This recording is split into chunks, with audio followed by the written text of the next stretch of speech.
Olá pessoal, boa noite a todos. Só reforçando o agradecimento que meu pai já fez, a presença, todos ansiosos, né, para já iniciar o nosso tema maior aí, que é a preocupação e relevância de todos. E só é importante rapidinho a gente falar que a gente gosta de apresentar os parceiros justamente porque a imobiliária é realmente esse ecossistema. Não é simplesmente fazer uma simples locação. Existe todo esse cenário por trás. Então a gente gosta e fideliza parceiros como os nossos que estão presentes aqui. Que a Arbix ela sempre acaba assinando tudo que a gente faz lá dentro, né? Então é importante ter parceiros que, como esses, se apresentam e se colocam à disposição de todos. Então, dada a complexidade do tema, vamos iniciar, né? Eu vou passar a palavra para a doutora Camila e o doutor Rubens, para que eles realmente iniciem o tema da reforma. Bom, obrigado. Sempre bom estar aqui. O que é mais legal é encontrar com gente que gosta de gente. E quando a gente vê essa casa cheia de gente, a gente fica mais contente. Bem braguinha esse meu comentário, mas é verdade.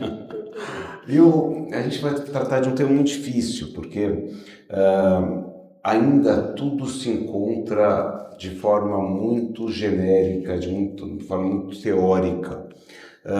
E ver tanta gente reunida me faz lembrar toda uma vida de encontro de proprietários. Milena, doutor Lore, eu gostei do Lore, eu achei super gostoso de ouvir esse carinho que se tem pelo doutor Lore. E a gente fala de encontro de proprietários há décadas, e isso é realmente uma análise de como a relação locatícia ela se faz presente na vida das pessoas e o quanto isso, num primeiro momento, era uma relação muito, de alguma maneira, estabelecida entre locador e locatário, mas a vida imobiliária, ela mudou muito.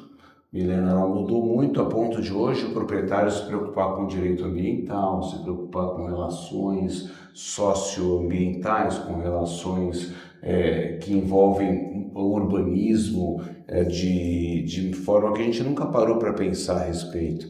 E hoje, quando envolver a questão tributária, a gente fala muito de conta, ou seja, qualquer operação hoje, diferentemente de outros sistemas, quando eu comecei a trabalhar, o valor do aluguel correspondia a 1,2% ou 1% do valor do imóvel. Hoje a gente trabalha com o valor de relação locação e o valor de imóvel aluguel 0,4, 0,5, então tudo é conta. Então todo mundo precisa saber de tributário, todo mundo tem que saber conta para gerenciar de que forma que a relação locatícia ela pode ser efetivamente vantajosa, rentável para os proprietários. E a gente passou 30 anos, pelo menos, ou até mais, num regime muito simplificado para todos nós, seja na pessoa física, seja na pessoa jurídica. Não precisa rodar isso não, deixa lá, isso é tudo para você, depois deixa você trabalhar, eu vou ficar só no bate-papo. Deixa eu sou velha, deixa eu falar das coisas que eu me recordo aqui, porque acho que é importante a gente ter essa visão de que a gente trabalhou na locação, na pessoa física, num sistema muito simples, imposto de renda sobre aluguel. Então, qualquer pessoa física saberia fazer o cálculo do seu imposto através da tabela de ajuste do imposto de renda da pessoa física, até os seus 27,5%. Não havia grande preocupação. Quando a gente estava na pessoa jurídica, era muito simples também o cálculo, considerando o imposto incidente a partir do lucro presumido, especialmente, e sem incidência, inclusive, do ISS. Então, o nosso regime era muito simplificado. E o mercado imobiliário, há muito, em qualquer área, trabalha de forma simplificada. Taxa de administração, receita na incorporação imobiliária com regime especial de tributação, no próprio loteamento com lucro presumido, a gente sabia calcular com muita facilidade. E o que a gente vê hoje, a partir de uma emenda constitucional, é uma reforma tributária que muda o modo de tributação. É uma transformação cultural que nós vamos passar a partir de agora. E essa transformação cultural, ela se deu partindo de duas premissas, que era simplificação e neutralidade tributária. Simplificação significaria dizer que nós reduziríamos a nossa contabilidade, que eu não teria uma equipe muito grande, seria um sistema muito simplificado de tributação. E neutralidade significaria dizer que a base de cálculo, a alíquota de pagamento de imposto não subiria. E isso todos nós percebemos que, pelo menos no nosso segmento, não será tão tranquilo assim. Então, quando a gente vê essa casa cheia, porque está todo mundo preocupado, tá? Não é que está todo mundo... A gente passou toda a parte boa agora, a gente viu todos os seus parceiros, tudo bom. Agora é encrenca, não é? E quando a gente pega o trabalho que nós teremos, é muito expressivo. Mas eu estou falando a parte ruim, porque eu aprendi também com aquele Marins, Luiz Marins, que sempre que a gente quer deixar uma mensagem boa, a gente começa com ruim e termina bem. Então, o lado positivo está com a Camila, o lado negativo está comigo. E, de fato, é exatamente porque a gente vai ter uma transformação e um trabalho inicial muito expressivo. Um trabalho inicial de compreensão cultural, e aí sim, até mesmo compreender que regime tributário que antes se baseava em um volume maior de espécies de tributos, ele se reduzirá. Reduzirá de tal maneira que nós passaremos a não ter uma grande disputa entre estados e municípios, porque todo mundo vai estar no mesmo balde tributário, e dividiremos os tributos até agora, os tributos estaduais, federais e municipais, em dois sistemas básicos, e mudando a ideia de que antes a gente recebia o valor e tributava. Sempre a ideia era, eu tenho aluguel, sobre o aluguel eu vou incidir o imposto. Agora o imposto está por fora, mais ou menos como a gente vê nos Estados Unidos, em países que trabalham com o imposto do valor agregado. O imposto não está mais embutido, ele está fora do valor do preço. E aí implica que a gente vai ter que trabalhar muito para a compreensão de que maneira que esse valor a mais poderá ser eventualmente repassado para o nosso cliente, ou de que maneira que lá na frente, por um sistema que quem trabalha, por exemplo, com ICMS, que o nosso mercado pouco trabalha, conseguirá compreender a acreditação. Ou seja, eu tenho imposto e não há acumulação. Então, tudo aquilo que eu paguei só paga uma vez. Não é que eu posso ser acumulado, todo mundo paga imposto sobre imposto. Eu vou ter créditos e débitos dentro de uma mesma operação. Então, o que eu quero deixar aqui de mensagem, depois eu vou enchendo a Camila ao longo da exposição, é que nós precisaremos ter um olhar muito especial para que o nosso mercado de locações permaneça ativo, pujante e muito provavelmente, depois de uma fase de maturação, de transformação cultural, nós falaríamos, valeu a pena, pode até ter menos imposto, mas nós precisaríamos ter um refinamento contábil que nós não estamos hoje acostumados.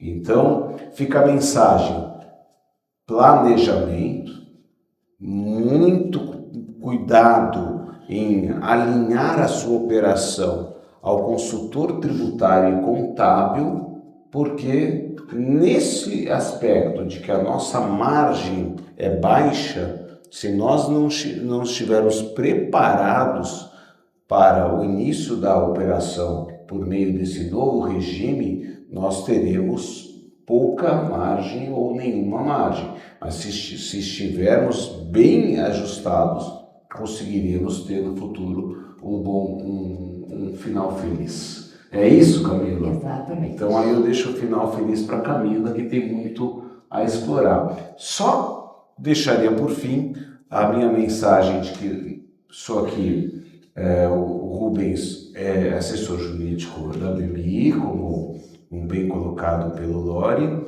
e o nosso escritório atua, o Elias Matias é um escritório que tem atuação abrangente e que tem essa expertise na área do planejamento tributário, e a Camila é a nossa head de tributário. Então eu acho muito importante que ela, que está no dia a dia, que tenha a linguagem tributária e contábil, igualmente possa falar mais e com mais profundidade sobre o tema para nós. Então a palavra é sua. Muito obrigado.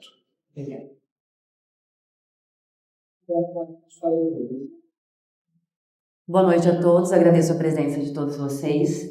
Eu venho trazer a parte mais chata, que ninguém quer ouvir.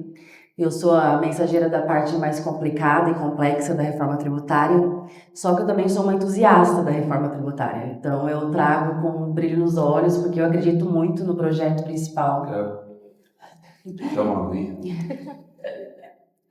E eu quero dizer a todos também, inicialmente, eu peço desculpas porque eu estou um pouco resfriada e com tosse e alergia, então às vezes eu vou ter que dar uma paradinha para tossir. Então, dito isso, da reforma tributária com esses bons olhos que o Dr. Rubens nos trouxe, o que nós temos no cenário operacional e real? Nós temos a transformação do IVA dual. O projeto ele é muito bom realmente, ele já está sendo implantado e ele veio exatamente com relação a outros países. Então, a inspiração é do Canadá, é inspiração de países de primeiro mundo. Por quê? Porque na reforma tributária você acredita que você vai trazer a transparência, a neutralidade e principalmente a não cumulatividade, que é o que nós temos hoje na prática, inclusive com o ICMS. A reforma tributária traz o IVA dual, como eu disse, transformando o ICMS, o ISS, o COFINS e o PIS em 2 tributos, o IBS e o CBS. A reforma tributária, nesse primeiro momento, ela é totalmente voltada para o consumo. Então, não vamos falar aqui hoje de imposto de renda, não vamos falar de CSLL. Isso é um outro projeto, isso é uma outra dor de cabeça. A reforma tributária que vai entrar em transição, que já está em fase teste de implementação, é sobre o consumo. Então, nós estamos tratando de 2 impostos que são IBS e CBS. Ela também traz o imposto seletivo, que é conhecido como imposto do pecado, que vem para produtos nocivos, como bebida alcoólica, cigarros, enfim, mas esse não é o nosso objetivo aqui hoje. Por quê? Porque nós estamos falando da questão de mercado imobiliário. O mercado imobiliário vai ser atingido, como todo mundo já está sabendo, como já tem toda uma ênfase sobre isso. No entanto, ela não é totalmente prejudicial a todas as modalidades. O que acontece é que a reforma tributária ela traz realmente um regime específico para o setor imobiliário. Então, quer dizer o quê? Que a forma de apuração, a forma de recolhimento, a forma de creditamento, que tanto se fala, vai ser diferenciada.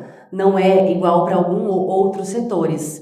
Então, por isso, esse receio que nós temos do que vai mudar, por que vai mudar, como que eu vou apurar.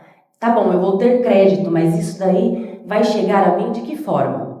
Então, essas nuances todas são em projetos, estão em fase de implementação, estão em fase de transição, mas elas chegam com os 2 pés na porta, não dá tempo da gente pensar muito, a gente vai aprender na prática.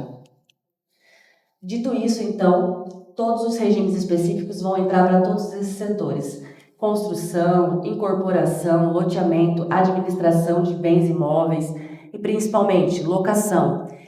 Hoje o locatário ele tem muito menos dor de cabeça do que ele vai ter com a transição da reforma tributária. Por quê? Porque você vai ter que ter todo um desenho do seu operacional muito bem alinhado.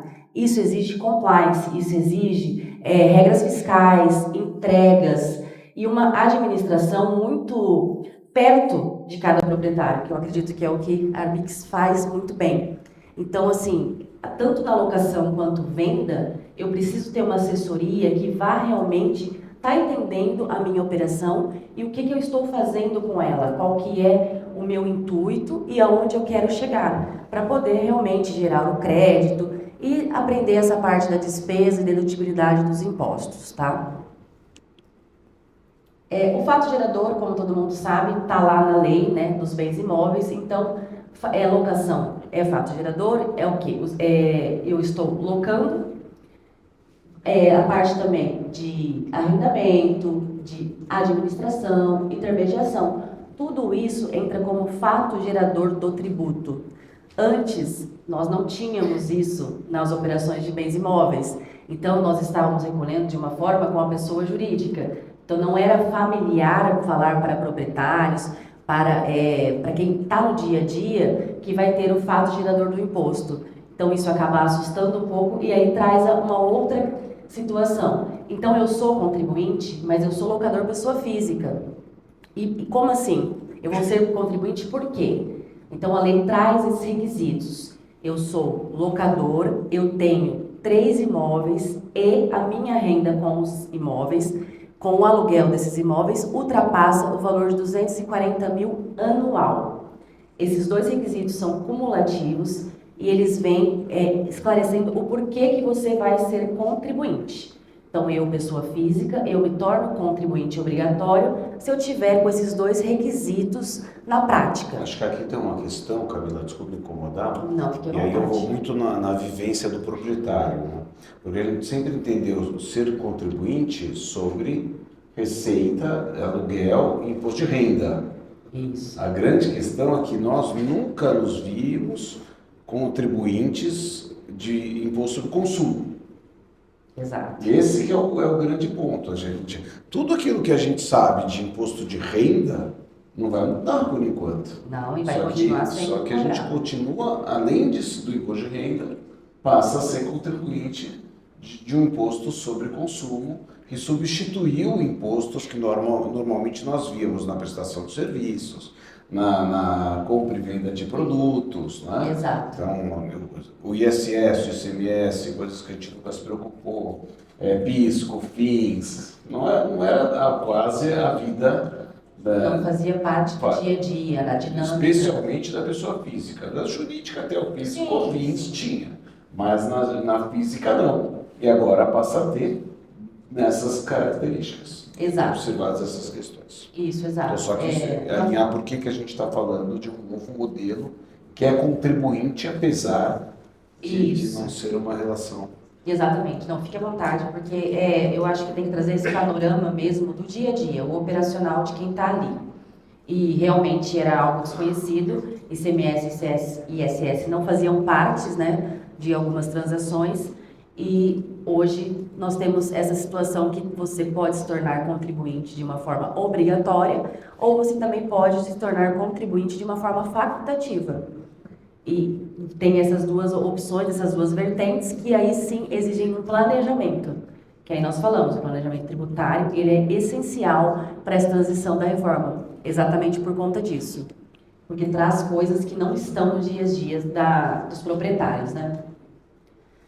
Nós também temos a questão que eu falo aqui, não sei se isso, a questão da locação e desses imóveis, ela vem também com uma ênfase muito grande sobre os contratos, como que vai ser, como que não é, e nós temos também essa parte da transição que eu vou mencionar para vocês, de como que vai funcionar na prática. Porque hoje muitas pessoas confundem o valor que já é recolhido dos impostos e o valor que vai passar a ser recolhidos também. Não, é só isso mesmo, que eu estava falando da hipótese em que eu vou recolher o IVA dual sendo pessoa física. Reitera um pouquinho, porque acho que acabou passando um pouco a ideia dos 240 mil, três sim. imóveis, Sim. eu acabei te interrompendo, acho que Imagina. acabou. A lei, ela traz como que eu sou contribuinte obrigatório, eu, pessoa física. A partir do momento que eu tenho 3 imóveis que geram a renda da locação e essa renda ultrapassa 240 mil no ano. A partir disso, eu sou contribuinte obrigatório. Eu preciso fazer todo o cadastro. O cadastro, na verdade, é outro ponto, mas eu vou precisar fazer essa declaração, precisar prestar as contas, digamos assim, e aí sim eu sou uma contribuinte obrigatória e vou recolher imposto sobre esse valor, tá? Dessa renda que gera aluguéis. Inclusive em casos que eu utilizo para morada e eu sou proprietário da empresa, eu alugo o imóvel da empresa, pessoa jurídica, o imóvel é meu, mas eu coloquei na pessoa jurídica e eu pago aluguel. Desculpa, ao contrário. Eu, pessoa física, tenho imóvel e alugo para a pessoa jurídica, que é a minha empresa. Ainda assim, esse também conta para os 3 imóveis. E 240 mil reais. Acho que é isso, né? Só para deixar isso claro. Uma pergunta, assim, dentro do tempo. Então, veja bem, para ficar claro, a pessoa tem 3 imóveis locados, mas ela tem 6 imóveis ao todo de propriedade. Mas ela tem imóvel incomodado, emprestado para o filho. Esses imóveis vão chegar lá com uma investigação da Receita, etc., para que se tenha, até para se chegar naqueles contratos que a gente sabe que são de gaveta. Sim. Assim, né? Como é que fica essa situação? Eu posso, com 3 imóveis, com 3 locações, que dê essa renda. Mas se eu tiver mais imóveis, isso vai poder ficar numa observação, por exemplo, da Receita Federal? Vai entrar na declaração no geral, no total. Então você vai colocar todos os imóveis. Sim, mas por exemplo, se eu tenho um imóvel incomodado. Sim, também. Essa é a questão. Não tem a normativa específica como que vai funcionar isso, mas o comodato, eles querem também tributar, ainda que seja para filho, parente. Então, os auditores, principalmente o comitê gestor, fala que todos esses imóveis vão entrar como o valor do aluguel, ainda que seja comodato. Acho importante essa colocação para que haja um planejamento, inclusive, sobre isso. Exato. Porque ainda que seja nessa modalidade, vai entrar também e o valor também vai ter que ser declarado como essa renda para poder ter o recolhimento dos impostos. Desde que haja, né? Isso. Se Deus sem pagar nada, não tem renda. Tem renda não entra. É isso que ele queria saber. O empréstimo é um comodato, em caráter de comodato. Eu prestei um imóvel para o meu filho. Mas se você já está como contribuinte e tem os 3 imóveis, sim, eles vão entrar também. Não, os 3 vão, mas os outros não. Não houve a renda. Eles colocaram que vão cobrar sobre o comodato. A normativa, a forma que eles vão fazer esse cálculo é a nossa dúvida. Mas veja bem, eu entendi que você está falando, mas não justifica, porque não está tendo a renda. É essa a dúvida dele. Sim. Exatamente. Eu estou colocando porque eu sei dessa coisa que vai haver essa incorporação. Sim. No primeiro momento, eles trouxeram exatamente essa hipótese, que eles querem colocar até os comodatos, até empréstimo, todas essas modalidades que não têm o valor contábil entrando. Eles querem colocar, mas eles não sabem ainda a forma que vai ser. Por isso que nós precisamos da normativa. Então, assim, não temos solução de consulta, não tem normativa ainda. Mas que eles querem cobrar sobre isso também, eles querem. Exato. Porque a ideia deles é cobrar. Como eles vão fazer isso na prática é que eles estão estudando. A gente tem um grande problema ainda hoje, que é exatamente essa falta de materialização.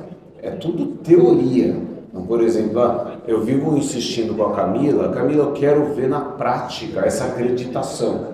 Ela Rubens, mas só tem 500 empresas no Brasil que estão testando o sistema. Como você quer ver na prática? Quem é você para isso? Então a gente ainda vai ter muito ainda para chegar a uma correta compreensão.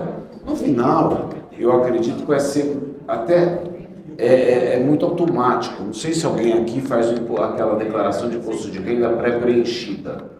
Se você usa a pré-preenchida, a Receita Federal já diz tudo de você, né? É o seu Big Brother.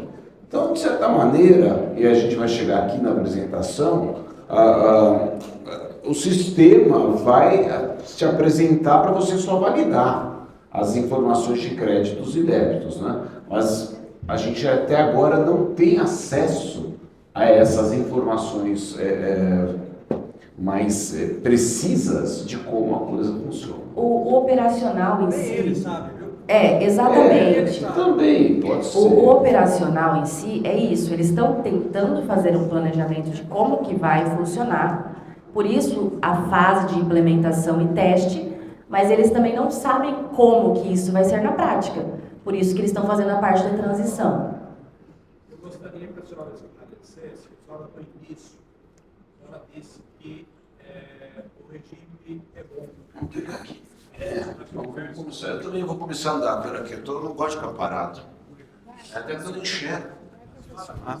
No início da conversa, Não adiantou nada ele vai entregar. Eu não sei fazer funcionar.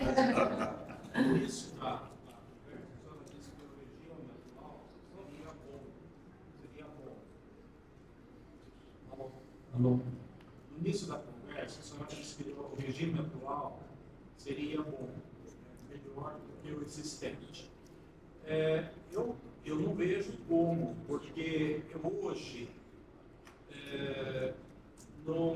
na pessoa jurídica, vamos dizer, a pessoa paga 3,75 de imposto. E, pelo que ela apareceu aí, nós vamos pagar 70% no primeiro ano, o que dá um imposto de 7,98, ou seja, 8%. Então, nós vamos pagar mais que o dobro do que estamos pagando hoje. Eu não vejo como isso será bom. Agora, eu pergunto, se hoje nós estamos com 70% de redução na alíquota, quem garante que daqui 5 anos nós não teremos essa alíquota reduzida e vamos pagar os 28%? Sim. Então, eu não vejo como isso será bom. Eu gostaria que a senhora explicasse como que a senhora entende que isso vai ser bom. Como eu disse, eu sou entusiasta. Então eu vou defender, mas eu não tenho tantos argumentos. Na prática, o que acontece hoje é que os 3,65 que vocês falam é do RET. Então é o PIS e COFINS. Só que, o que acontece? Vocês não estão vendo, por exemplo, eu vou dar um exemplo na prática de uma construtora. O que ela faz? Ela compra o material, e quando ela compra o material, tem imposto embutido ali que ela está pagando no preço do material. Só que ela não enxerga isso. Perfeito, mas eu estou falando no aluguel, não na construção. Ah, sim. Tá. O aluguel. O aluguel é uma empresa do lucro presumido.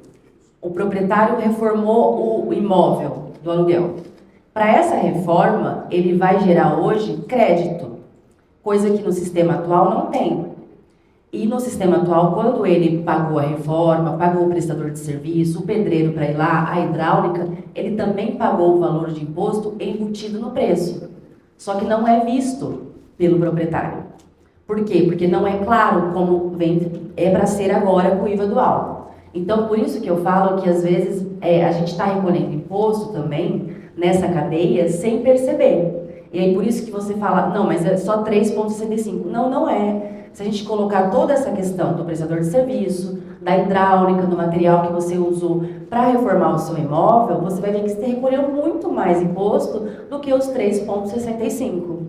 E a reforma tributária que eu falo que ela vai ser boa, eu sei que realmente até 2032, 2033, nós vamos ter assim um caos no Brasil, porque nós temos um sistema totalmente travado, enfim. Mas quando ela realmente rodar e funcionar, a ideia dela é excelente, porque ela te traz de uma forma muito mais clara.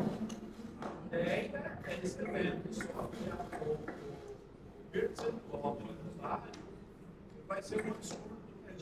Vai desestimular qualquer pessoa que tem imóvel. Na realidade, então, se fizer essa apuração, talvez não. Lógico, pode ser que ainda dê um valor maior.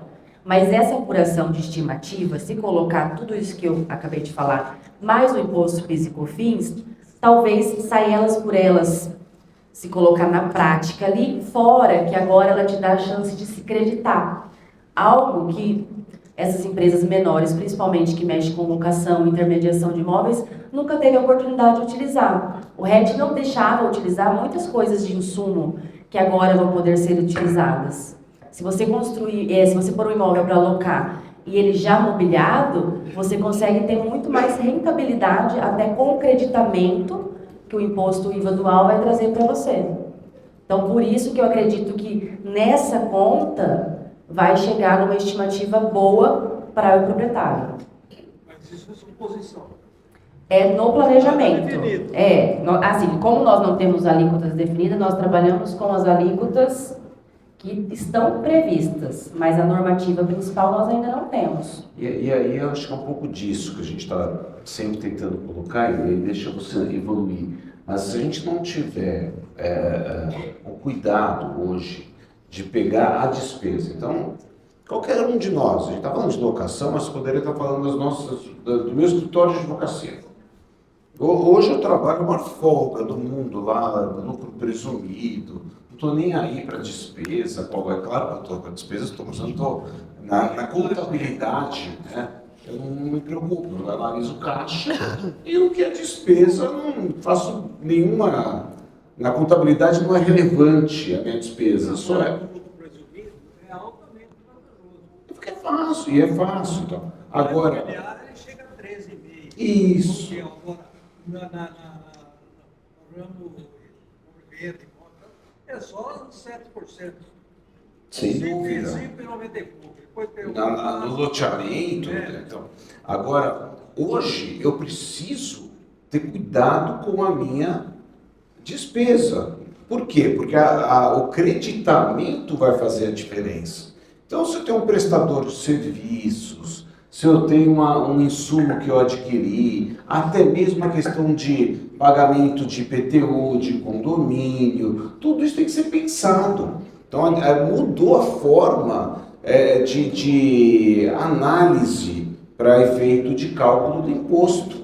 Não é tão simples mais o cálculo do imposto como a gente faz hoje.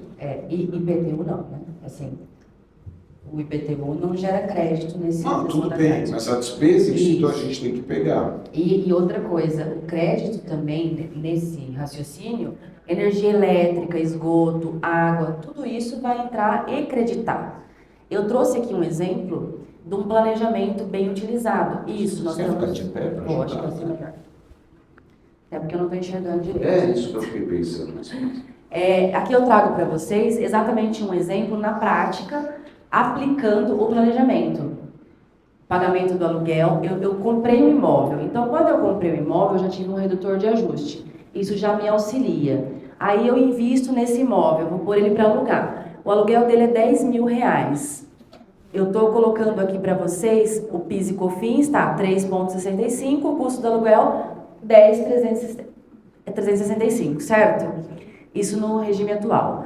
Aqui nesse outro, eu estou fazendo o aluguel por 10.000, certo? IVA dual, na estimativa que nós temos, ainda nada comprovado, mas é as alíquotas que nós estamos trabalhando como hipótese, vai ser em torno de 8,4%, a nota fiscal 10.840. O custo do aluguel para mim fica quanto? 10.000. Por quê? Porque eu usei crédito para abater. Então, eu tirei o valor no débito. A parte agora do tributário é exatamente essa. A questão principal eu vou ter que trabalhar com crédito e débito. E o que vai me gerar o creditamento? Exatamente essa transação, essa subtração. Vai ser calculado dessa forma. Então, eu consigo tirar o custo do aluguel e pagar o meu imposto através de creditamento, investimento no meu imóvel, por exemplo. Isso tem que ser estrategicamente feito com planejamento, um estudo detalhado da forma que eu vou chegar nesse valor.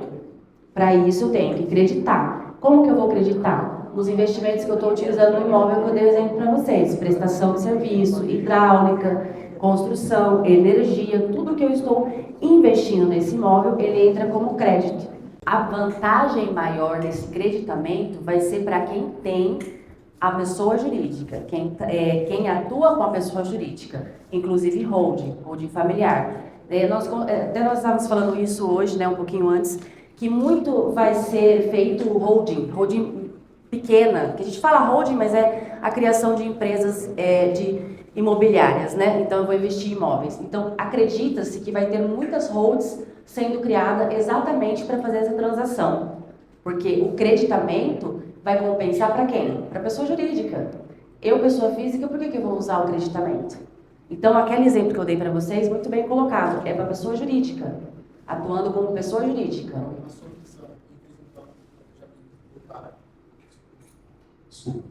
Na sua visão, quem fez um planejamento tributário, uma gestão atual, uma roupa patrimonial ou familiar, vai ter um proveito com a reforma tributária? Vai ter um proveito, mas ela tem que ser avaliada, porque nessa fase de transição, nós precisamos fazer uma avaliação de como que estão os imóveis dentro da holding, porque senão vai ter um impacto negativo com a reforma tributária. Então tem que fazer essa avaliação realmente para ver o que compensa. Porque de primeiro momento, a holding patrimonial, ela vai compensar. Mas eu estou falando de uma holding que vai ser criada. A holding que já existe, ela tem que ser avaliada se ela vai ter impacto positivo ou negativo. Nesse caso, é uma oportunidade que a gente vê por conta do ITBI, por conta do julgamento, que ele fala do valor venal. Então, eu posso aumentar meu capital social ao valor do preço de mercado. Também. Mas aí nós já estamos na outra seara, mas sim, também. Por isso que tem que ter uma avaliação crítica. Por quê? Porque também eu vou ter o redutor de ajuste para o imóvel que eu já coloquei nessa holding. E aí, como que eu vou fazer? O redutor de ajuste, ele veio exatamente por isso. Só que se eu já utilizo esse imóvel e não estou usando ele como nova propriedade, entendeu? Então, todos esses critérios, eles vão ter que ser avaliados dentro da holding, para ver se vai precisar adaptar o contrato social, se vai precisar adaptar os contratos de locação.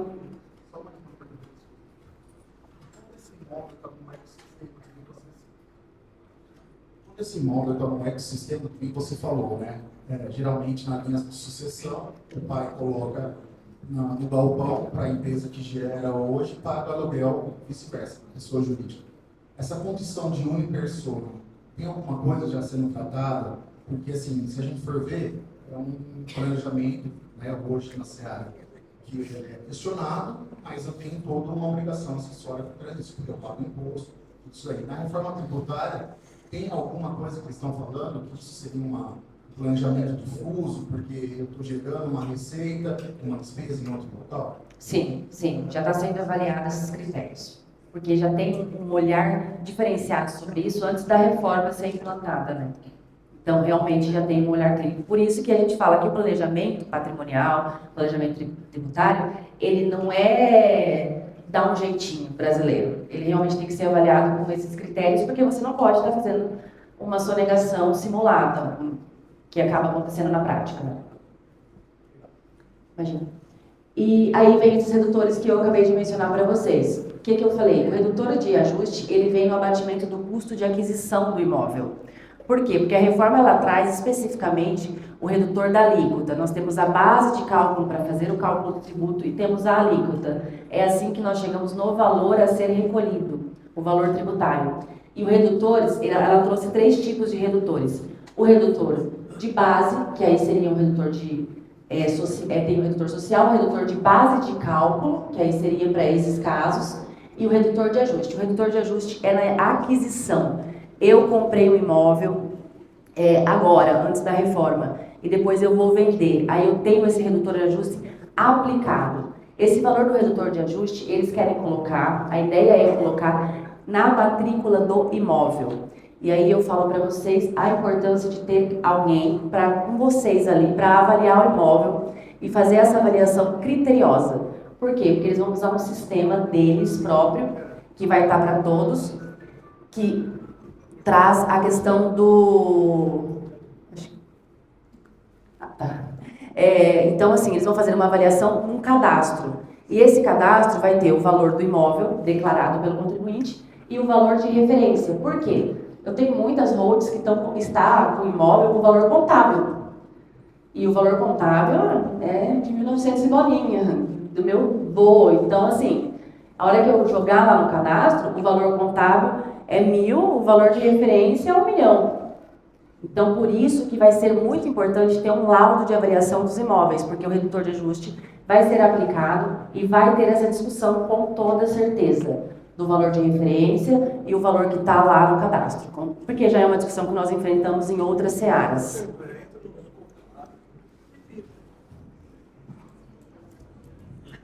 Você mexe no outro setor, é votar. Aí você vai, como eu vou dar contabilidade, você vai de 1.000 para 100. Não, está no imposto de renda e aí vai entrar no cadastro dos imóveis. E às vezes esse imóvel foi integralizado na empresa pelo valor contábil, o valor do imposto de renda do sócio. Eu estou falando esse é o valor de compra. Agora, se eu comprei há 30 anos atrás, eu não posso corrigir, a legislação não permite a correção na Na contabilidade. contabilidade? Então, Permite, dependendo da forma que você coloca, sim. Não, dependendo da forma fiscal que você coloca, você consegue fazer um ajuste quando você faz a operação contábil interna. Não sei se tem algum contador aqui para poder esclarecer isso. Isso na rua, você está falando na rua. Isso. Na rua. Como que é o nome? Isso, obrigada. Isso, eu não estava lembrando o nome. Mas tem. Boa noite a todos. A contabilidade, em 12.273, já há 10 anos atrás, já manda corrigir. Quem corrige as multinacionais, as firmas que têm vários sócios, obrigam a corrigir o estoque, os bens, ajusta o valor. As empresas pequenas, as empresas de contabilidade, de único sócio, então não fazem esse ajuste dos bens. Mas esse ajuste já existe, correto? Que é o ajuste Isso, do valor. Só para Deixa eu ver. o STF já autorizou o Estado do Mato Grosso a cobrar o ITCMD pelo valor venal, não esse valor contábil. Esse valor contábil pequeno é obrigado a declarar, porque se você integralizar o bem na empresa, tem que ser aquele valor de imposto de renda. Sim. Se tiver R$100, o imóvel vale 10 milhões, é R$100 que vai para a contabilidade. Porque se você, de R$100, jogar os 10 milhões, você paga os 15% de variação. Então, realmente, a contabilidade na virtude da empresa é o valor que pagou da escritura. Mas eu preferia que terminasse a palestra, depois a gente voltar a fazer as perguntas. Sim. É exatamente isso. Eu estava tentando lembrar do AVG, que a gente fala tanto, não é minha língua, mas é esse daí mesmo que a gente recomenda aos clientes fazerem, porque é o correto. Mas eu tenho que pagar o imposto do lucro da correção? Aí vai de caso para caso, a gente tem que fazer sempre visualizando o caso na prática. Voltando aqui, a alíquota a ser aplicada, então, como nós falamos, tem a redução, essa é a alíquota reduzida, de 50% a 70%. 50% vai ser para as operações com bens imóveis de regra geral, e a de locação, cessão, arrendamento é reduzida em 70%. Esse é o cálculo que a gente vai utilizar da alíquota, aplicando na base de cálculo, que também tem o redutor de ajuste. Então, aqui a gente chama a atenção que a parte do IRPJ, como eu mencionei para vocês no começo, não está inclusa ainda. Essa é uma outra questão de reforma, que é a reforma sobre a renda. Então, nós não estamos mencionando sobre isso aqui, além dos demais. O que eu já mencionei também da questão da cumulatividade de requisito para se tornar contribuinte é o que está na lei, eu trouxe aqui para vocês o próprio artigo descrito.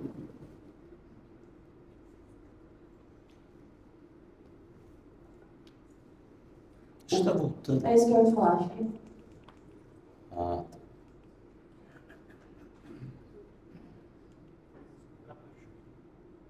Tá. A parte dos contratos. Os contratos também foi muito alvoroço quando veio essa questão de nós podemos registrar o contrato de locação que está registrado, eu posso fazer a opção de ainda recolher pelo regime atual de 3,65%, que é o RET. E aí ficou todo um alvoroço, todo mundo já queria sair falando que queria fazer essa opção. E na prática talvez não seja tão vantajoso quanto parece. Por quê? Nós vamos ter um período de transição da reforma tributária. Esses contratos, se você está pagando 3,65 hoje, sobre PIS e COFINS, etc., mas o CBS e o IBS, ele vai estar assim, em fase de implementação. Então, eu vou ter o valor do CBS já na ativa a partir de 2027 e até 2028 eu não tenho o IBS já sendo praticado. Por isso, às vezes, esse registro de contrato, que tem os requisitos, essa transição para poder registrar o contrato, às vezes não é tão interessante quanto parece, porque você vai estar recolhendo um valor menor, atual, na prática, a partir de 2027, e não um valor muito menor e considerável como você recolhe hoje, né, na opção. Quer falar? Essa parte você gosta de falar. Não, acho que é isso mesmo, basicamente isso. Então, essa é a transação que eu falei para vocês, e aí eu trouxe mais ou menos um panorama dos contratos, né? Alocação por receita bruta no comercial e no residencial. Então, no comercial, essa transição da alíquota 3,65 precisa cumprir esses requisitos, né? Pelo prazo original, a necessidade de reconhecimento de firma até quando a lei complementar entrou em vigor e foi sancionada, o registro em cartório até dezembro, e no residencial também tem alguns requisitos ali na prática. Esse reconhecimento de firma e comprovante de pagamento está sendo uma discussão ainda interna, o comitê não tem certeza de como que vai funcionar, mas a gente traz um panorama geral, que é o que todo mundo está utilizando, é essa tabelinha. O CIB, o que é o CIB? Ele chegou falando que vai ser o CPF dos imóveis, que ele vai ter todo o registro, todo o histórico e toda a cadeia do que aconteceu e da onde surgiu o imóvel. Vai ser na matrícula, vai estar lá mencionando o que eles querem fazer na verdade. Eles querem fechar o cerco para todos os tributos estarem conversando entre si. Porque se eu tenho um cadastro específico e concreto sobre o meu imóvel, eu sei quanto realmente eu tenho que pagar de IPTU. Eu sei realmente quanto que vai ficar devido para pagar o ITBI. Então, assim, eles querem cercar o município, o estado, eles estão todos trabalhando nesse projeto do cadastro imobiliário brasileiro para poder realmente ser o CPF dos imóveis. E aí todos os imóveis vão estar registrados no CIB. Eles vão fazer uma implantação, um sistema, tem todo um operacional envolvido, mas a ideia principal é essa. Também. Imóvel rural e todos. Até por conta do ITR. Porque eles têm muito problema atual para poder conseguir apurar o valor da terra. Então vai entrar também. Eles falam que primeiro não vai ser só o territorial normal. Aí depois vai pro rural. Você acha que é só? Desculpa. Ah, sim, porque eles já estão fazendo isso, né? Na prática, eles já tentam notificar para você poder regularizar, para você colocar e poder dar mas aí as pessoas não falam. O CIB é exatamente isso, para tentar arrumar a casa até na questão ambiental. Essa era a minha pergunta. Qual é efetivamente o objetivo? É uma pressão muito mais do município e do Estado, voltado para recolher corretamente TBI, TCMD, porque eu não vejo tanto impacto nisso e no cálculo de imposto sobre o consumo. Vai mudar muito. Não. Ou isso vai impactar, por exemplo, nos redutores de ajuste? Não. Eles falam que é exatamente isso, é a transparência e neutralidade com todos os entes federativos, tanto União, município quanto Estado. Só que a ideia principal veio da parte do Estado e município para poder fechar o cerco. Então, é isso. A intenção principal é que todos os cadastros estejam, porque o IVA dual ele traz essa transparência e neutralidade. E aí veio esse projeto. Mas a ênfase sempre foi do município e do Estado. Exatamente por conta dessa situação. Que ninguém declara IPTU e ITR como deveria, segundo eles.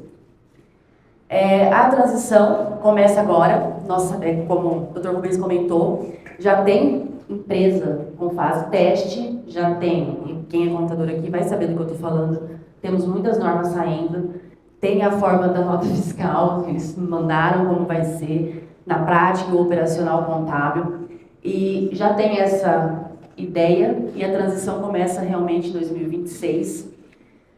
Depois o cronograma gradual vai para 2027 e vai ter a implementação no 2029, 2032. ICMS e ISS realmente vão ser extintos em 2033, se tudo der certo, e acredita-se que cumpre o calendário. E aí o IBS é plenamente implantado em 2033, o CBS, a ideia é que ele já seja plenamente implantado em 2027, por isso que eu comentei da questão do aluguel, que ainda não vai estar recolhendo o IBS, porque ele provavelmente não vai estar 100% funcionando na prática. Tem a opção, que eu já comentei com vocês, do RET. Eu vou depois disponibilizar esse material, acho que eu estou passando, aí depois a gente disponibiliza para vocês também. Inclusive vai ser enviado depois, posteriormente, para todo mundo, tá bom? Que eu acho que eu passei, então depois fiquem tranquilos. E aí nós trouxemos também a questão que nós temos lá no escritório, o Dr. Rubens falou, eu trabalho no escritório dele, e nós já temos clientes que ficaram com receio do valor que estão pagando e como que vai ser com relação à locação, e trouxe dúvidas para nós da cláusula contratual. Então, nós elaboramos uma cláusula trazendo essa hipótese. Quer falar um pouco? Não, mas isso, a gente tem que começar a considerar a hipótese de um impacto, né, a ponto de tornar inviável a permanência daquela relação locatícia. Então é importante ter uma cláusula que possa trazer uma oportunidade de uma revisão oportuna do contrato. Claro que na lei de locações a gente sabe que tem momento certo para fazer a revisão, mas se a gente estiver diante de uma situação imprevista, uma situação que quebre o equilíbrio econômico-financeiro do contrato, é uma forma de forçar um pouco para um reenquadramento, uma recolocação do valor. Mais ou menos para isso. A ideia de que toda hora que tiver um contrato a ser celebrado, ou seja, vai alterar o contrato, ou um novo contrato de locação, um aditivo, a gente possa já introduzir uma cláusula dessa natureza. E até porque essa questão de optar pelo regime de tributação pode travar com o creditamento de outros que estão envolvidos na cadeia. Porque esse princípio da não cumulatividade, o principal intuito é que realmente não tenha esse choque, todo mundo acredite, todo mundo utilize os créditos. Então, se tiver uma trava e eu fiz a opção, então eu tenho que arcar com isso e não o locador. Até por isso que nós colocamos essa adaptação, porque senão pode ser que acabe prejudicando. Aí, dito isso, nessa linha de toda transparência, neutralidade e conversa fiscal sobre as obrigações, tem um sistema que é o Split Payment. Ele tem já vídeo de como vai funcionar, tutorial, mas ele está em fase de adaptação. Ele é realmente para poder ler todas as notas fiscais, ler todos os cupons, tudo que vocês fazem, compra, vende, vai estar ali e vai ser cruzado nesse sistema. E nós temos eu participo do grupo que está fazendo a adaptação e implementação do sistema Split Payment, e eu sou uma das pessoas que está brigando com relação à questão dos imóveis, porque eu acho que vai ser muito difícil a gente ter esse cruzamento de forma específica. Né? Eu ainda tenho dúvida até como vai fazer nota fiscal de aluguel. Então, tá. E o meu maior receio é a questão da compensação dos créditos, até nesse sistema dos aluguéis, inclusive. Eu acho que essa parte eu acabei já falando, né? Que vai ter essa adaptação do sistema de creditamento e como que vai funcionar com as construtoras, e isso é necessário um compliance. É necessário esse olhar técnico e clínico em cada empresa. Tem algumas pessoas que falam que está todo mundo muito tranquilo, porque está chegando a reforma, e tem muita gente que não sabe nem como que vai lidar e não está treinando o seu time, a sua equipe para isso. Isso é muito importante, que todo mundo que trabalha no operacional, no contábil, no fiscal, esteja alinhado, esteja entendendo como que vai funcionar essas operações. Exatamente para poder auxiliar o empresário, a pessoa final, que vai poder ter benefícios através do sistema novo da reforma tributária. Aqui é o creditamento que eu trouxe como exemplo, eu já mencionei mais ou menos para vocês, mas o que a gente estava falando é de compra de materiais, serviço de engenharia, tudo isso vai gerar crédito. Estou falando aqui da pessoa jurídica para poder deixar de forma muito clara, tá? Os créditos que vão ser utilizados, você consegue gerar com tudo, inclusive serviço de engenharia, que não é algo que fica muito esparso, e nós também, serviço de advogado, serviço de contador, tudo isso vai entrar como creditamento. Então, o advogado, o contador também vai ter que estar ali apurando tudo certinho, porque você vai ter que prestar conta, digamos assim. Aí, aqui é o exemplo que eu trouxe de uma construtora, é lucro real, a gente está trabalhando ainda com alíquotas imaginárias, então eu trouxe um panorama de uma forma muito geral. É só para entender realmente como funciona o sistema de creditamento, tá? Que é o valor, a alíquota recolhida. Ali eu coloquei uma alíquota muito mais alta, exatamente para poder fazer essa menção do crédito aproveitado, para ter uma visualização de forma ampla. E aí que nós falamos, né, que tem o direito ao crédito integral, alocação residencial para a pessoa física que não é contribuinte, ela vai continuar não sendo tributada, mas ela pode gerar créditos para o locador, para a empresa, e aí nós temos um choque na cadeia que eu mencionei para vocês, porque o sistema de creditamento da não cumulatividade, ele precisa que todo mundo use e abuse, digamos assim, dos créditos. E se eu travar por alguém que não tem onde creditar, eu vou ter a cumulatividade, e a reforma quer tirar isso. A questão também de você comprar um imóvel e investir, isso também faz parte de um planejamento. Se você quiser colocar o valor que você vai estar pagando, você usou para poder reformar o imóvel, colocar ele para locação, isso também pode te gerar crédito e você pode investir o valor, e aí também você consegue fazer um cenário pós-reforma para poder ter uma ideia do seu gasto com creditamento e abatimento no imobiliário. Aqui é um panorama geral de como que é atual e como que vai ser.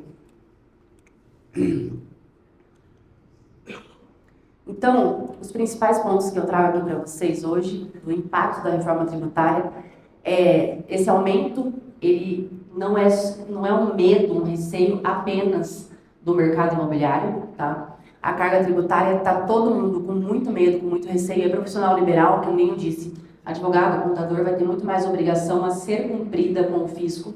Então, vem de todas as nuances e todas as cadeias, todo mundo tem esse receio do aumento da carga tributária. Isso ainda é uma incógnita em alguns pontos, nós não temos certeza de nada, como já foi dito aqui também. Mas a ideia é a simplificação administrativa, que todos os sistemas se conversam, todos os sistemas se cruzam, todos os sistemas se apuram. Essa é a ideia principal da reforma tributária. Impacto nos aluguéis, como nós dizemos, temos que ter cuidado, receio e fazer esses cálculos. Tudo é muito realizado na prática, cada caso é um caso. O planejamento estratégico, ele é necessário, exatamente para ver como que você pode se aproveitar, como que você pode utilizar o crédito ou não utilizar. E isso vai também colocar o valor agregado da sua venda, da sua incorporação, da sua locação. E eu acredito que é isso. Eu passei um pouquinho mais rápido agora, porque eu acredito que a gente vai ter mais perguntas, e aí a gente vai respondendo. Quer falar alguma coisa? Não, a única coisa que você colocou, da quebra da cadeia, para que tudo esteja claro, é que você vai pagar mais. Ou seja, se eu não puder me creditar, eu paguei mais. Basicamente é isso. Se você não pudesse acreditar, você perdeu, digamos assim. Você perdeu. Você foi mais onerado, vamos chamar assim. Não é que tem nada que o sistema vai travar ou não vou conseguir utilizá-lo. Simplesmente o ônus ficou para quem não tem capacidade de se creditar. Que é o grande problema do contribuinte quando vai pagar. Aí traz Da a pessoa parte... física. Isso. E aí traz uma questão que é por que talvez eu vou querer virar pessoa jurídica e eu vou querer fazer alguns tipos de implementação. Por exemplo, o condomínio que constrói portaria. Isso me dá crédito. E esse valor sem o crédito, ele é muito menor. Então, às vezes, são estratégias pequenas no dia a dia que fazem total diferença na hora do valor e do recolhimento. Da onde que vai gerar crédito para você? Nesse caso, o condomínio só conseguiria ter alguma vantagem se ele tivesse alguma área que gerasse receita para ele. Exatamente. Em tese, o condomínio não vai ser tributado. A despesa condominial, em tese, não vai recolher imposto. Ele pode gerar crédito, né? Se ele optar para ser contribuinte. Mas a receita é de aluguel, se ele aluga uma área comum. Ah, sim. Não receita de despesa de condomínio. Aí é só reembolso de despesa. Sim. Isso, é isso que eu estou falando. O condomínio tem uma propaganda no teto. Manutenção do celular. Aí eu tenho uma receita. Exato. E aí você consegue fazer esse creditamento. Aí eu conseguiria ter o creditamento. Isso, propaganda, isso. Isso. Obrigada. Aí eu conseguiria ter o creditamento da obra que realizou no prédio. Exato. Só uma questão a respeito da questão do crédito. Nem toda empresa, se ela é, por exemplo, um simples nacional, ela vai conseguir fazer com que o seu cliente tenha esse crédito.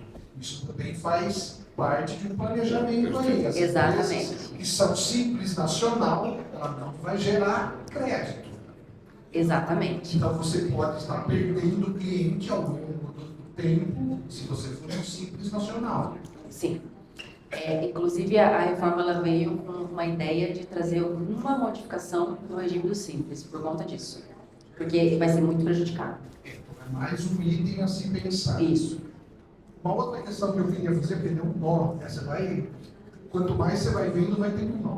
Pelo que eu entendi, na verdade, a pessoa, o inquilino, é quem vai pagar esse imposto ao final. Isso. Que vai acrescentar o aluguel. Sim. Só que vai existir esse imposto só para quem tem imóveis que na somatória alcança os 240 mil. E tenha 3 imóveis locais. Exatamente. Então, o locador pobrezinho não vai gerar esse imposto para o seu inquilino. Também é mais uma coisa aí para se pensar, eu quero alugar só de quem não tem muito imóvel, porque eu não vou ter esse imposto para pagar.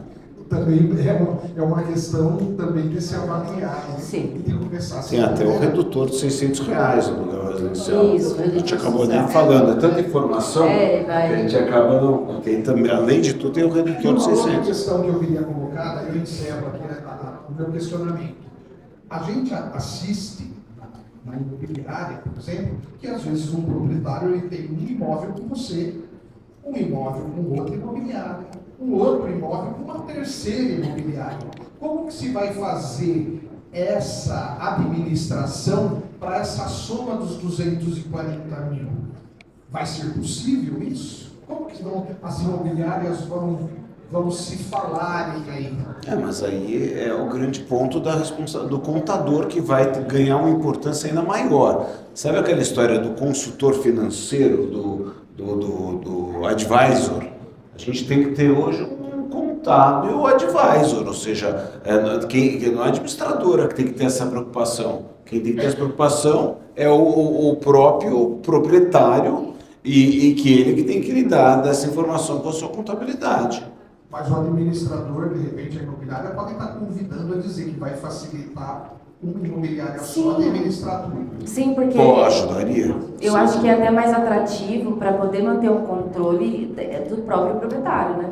Então eu acho que é bem mais atrativo que traga para uma imobiliária. E nessa hora, lembrando que dado ao regime escolhido pela imobiliária, tipo um simples nacional, pode correr o risco ou vai correr de não creditar o proprietário. Então a imobiliária que não está no regime correto não vai oferecer esse creditamento. Isso é importante Exato, também. exato. Eu vejo uma oportunidade gigantesca. Eu, como proprietário, acho que eu ter facilitação. Certo? Para eu ter facilitação, o Word, o Markets, para que me faça o quê?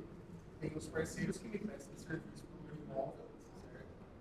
E eu tenho esse conforto. Perfeito. Vai abranger uma abrangência muito maior. E nesse sentido- Só aproveitar dar um recadinho, nós vamos, após aqui a nossa reunião, oferecer o coquetel, tá? Que Só vai para o Estado de São favorecer Paulo. essa... Não, eu quero, é que eu tô vendo já, pessoal, às vezes, fora. Eu quero favorecer que continuem essas perguntas lá fora, entendeu? Entre nós. Só para falar, porque às vezes o pessoal não deixa... E só nesse Posso fazer ponto. uma última pergunta aqui? Eu esperei até o final para fazer. Tem uma inscrição aqui também. Seguinte, meu nome é Mauro Macedo, tenho imobiliário em Campinas também. E a maioria dos meus clientes que tem mais de 3 aluguéis tem hold patrimonial, assim como eu tenho também. Lógico que no começo eu integralizei o capital para alguns imóveis, paguei TBI, porque a minha hold especificamente compra imóveis só para alugar. Se eu vender, eu tomo um tucho tributário. E eu tive que descapitalizar e eu aprendi isso. É só para alocar imóvel. Então hoje é o ideal, tem vários imóveis. E imóveis que eu comprei já com a holding. Então eles têm o valor da compra lá, né? Mas, por exemplo, o imóvel que eu tenho de maior valor agregado é o que eu moro, ele também está na holding. Aí eu queria que vocês explanassem um pouquinho mais sobre as holdings. Será que ainda vai ser vantagem ter holding patrimonial? Qual é a opinião de vocês em relação a isso? Você vai dizer que tem que analisar cada uma delas, né? Já respondi. Mas assim, na percepção de vocês, eu estou vendo aqui vocês falarem que muita gente talvez vá montar holding patrimonial, quem tem mais de 3 imóveis, né? E quem já tem, e está fazendo tudo certinho, será que vai ser vantajoso? A minha opinião pessoal é que sim, que vai ser muito vantajoso, mas tem que adaptar e ver como que está o contrato social, que é o que eu trouxe sobre a nova propriedade, a forma que vai estar, se você está morando, e, enfim, essa transação tem que ser avaliada. Mas a minha opinião particular é que vai compensar bastante ter a pessoa jurídica. A gente fala holding, mas é isso. A pessoa jurídica, empresa, organização, eu acredito que vai trazer vantagem tributária. Até porque ela vai poder se creditar uma série de coisas. Exatamente. Que não se acredita, porque é lucro presumido, né? Exato. Então vai ter oportunidade de acreditar. Eu acredito que vai ser muito mais bem utilizado, não só com 3 imóveis, até com menos. Um imóvel, às vezes, vai compensar ter a pessoa jurídica formada. Ok. Mais uma perguntinha. A nota fiscal que nós, imobiliárias, passamos para os proprietários, eles vão abater alguma coisa, vão se creditar das nossas notas fiscais, por exemplo? Sim, em tese, sim, é para abater. É isso. Obrigado. A minha questão é mais simples um pouco. A minha questão é mais simples um pouco. Vocês falaram em 3 imóveis e valor de 240 mil. Vocês sempre falaram se tiver 5 imóveis e o valor não chegar a 240 mil, é enquadrado também na mesma situação? Inicialmente, não. É que isso também com certeza vai dar muita discussão. Mas a lei trouxe a palavrinha para ser os 2 requisitos preenchidos. Então tem que cumprir os 2 Exato. para ser enquadrado nessa situação. Exato, é que depois de um tempo o fisco vai querer mudar, mas a ideia é essa. Ok, obrigado. A gente está acabando falando, e talvez tenha que pensar, tá? E de verdade, brainstorming, eu não estou nada, nem tenho a pretensão de falar que a gente tem alguma verdade absoluta aqui. É tudo pensar e aprendendo com a prática. Mas o fato de você ter esse imóvel dentro da holding, se em algum aspecto isso pode beneficiar para evitar a tributação que a gente vai ter também dos super ricos, né? Que a gente vai ter mais 10% na PJ para quem tiver uma renda superior a 600 mil reais. Então, também tem que ser considerado isso na verificação dos imóveis, de eventuais débitos ou despesas que a gente vai ter na empresa. Mudou muito. Algo que lá no passado acabou, lá atrás a gente lançava um monte de despesa na empresa para não pagar. Então, tem vários aspectos que Então, realmente colocando em ebulição o nosso planejamento tributário, né? Exato. Tem que pensar nesse aspecto também. Para pensar, você tem que ser informado. Como vai ser a regra do jogo. Ainda tá muito vazia a informação, não é para todo mundo.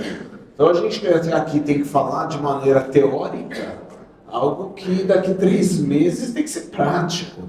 Então a gente está treinando muito, jogando pouco. Está faltando jogar, né? Esse é o ponto. Eu tenho uma aqui.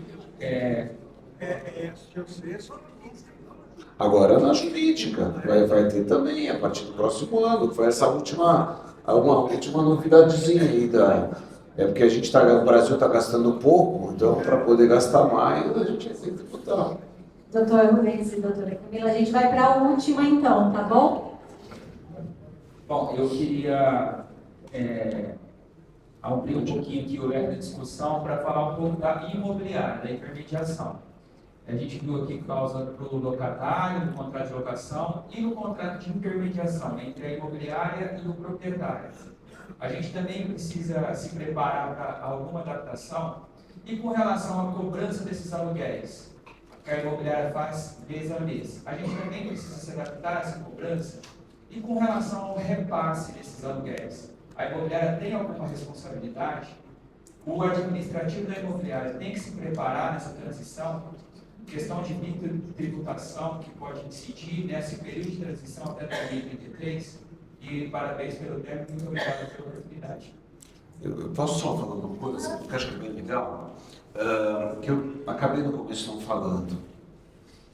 Para chegar numa reforma tributária nesse nível de imposto com redutores de 70%, de 50% e com a inclusão da atividade de administração de aluguéis no âmbito do setor produtivo imobiliário e tendo por conta disso algumas situações mais vantajosas que outras atividades, é porque existia um trabalho enorme do mercado imobiliário para que isso acontecesse. Existia, por exemplo, uma discussão seríssima de que o aluguel deveria ser tributado no regime de caixa. Teve um UFA lá que a gente acabou não falando também, porque é muita informação, mas foi exatamente no regime de competência.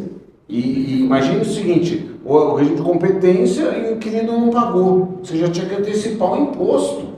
Para chegar ao regime de caixa, foram inúmeras reuniões. E eu gostaria de testemunhar, nessas reuniões, a ABMI se fazia presente e nas reuniões tendo sido convidada pelo Senado Federal para a participação.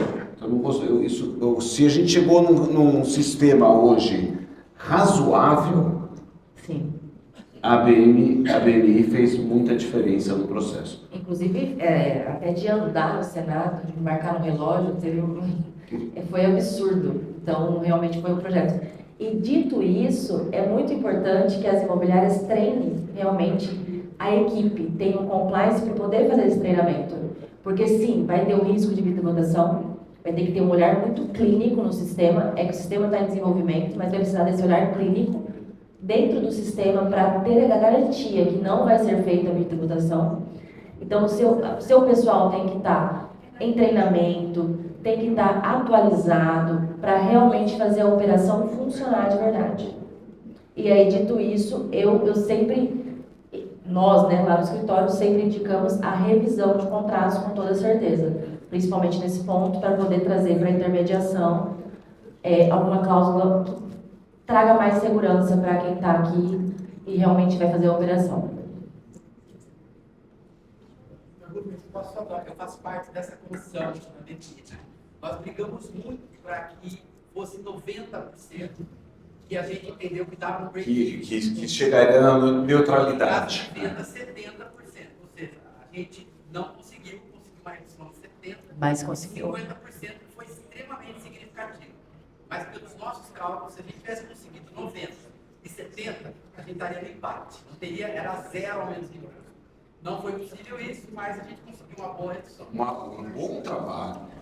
Outros setores produtivos não conseguiram, nem próximo daquilo do que o mercado imobiliário conseguiu. Eu ia falar exatamente isso. Teve muitos setores que não fizeram essa briga, não fizeram realmente esse movimento e acabaram ficando prejudicados. O mercado imobiliário ele teve realmente muita mudança da primeira escrita para a de agora. Isso foi muito importante. Bastante coisa. Sim, bastante. Parabéns a Bix pela iniciativa. Tenho que agradecer, né, doutora Camila. Veja que ainda, eu imagino que a cabeça ainda está lotada de perguntas, porque o tema realmente é muito complexo. Mas por que até a gente decidiu fazer o evento né, até essa data, foi até meio corrido em relação a isso?